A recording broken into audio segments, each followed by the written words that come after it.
Today I'm going to share with you Angela's daily check-in video.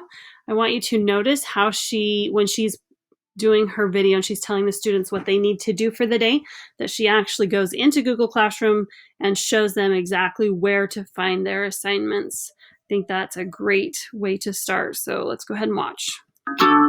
Hey boys and girls, I thought that this was a cute picture to start off our morning.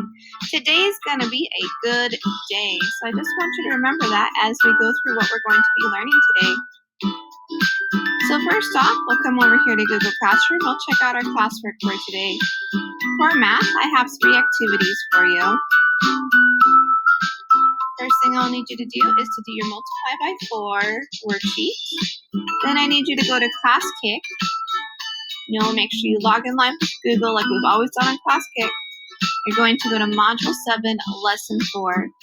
Go through the assignment and follow the directions. Make sure you watch the videos before you color any shape. I have 2 video links in there for you.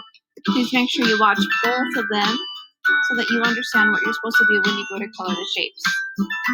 And then, of course, there's the iReady Math, iReady Math app, which is ready for you to use. And I encourage you to use it as much as you can because those are lessons designed just for you.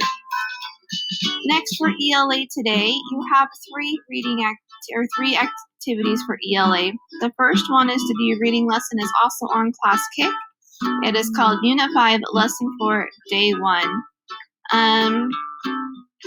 So hopefully Class Kick is going to work well for us today because I have our work on Class Kick instead of Nearpod because shockingly enough, Nearpod did not want to work when I was getting these ready for you.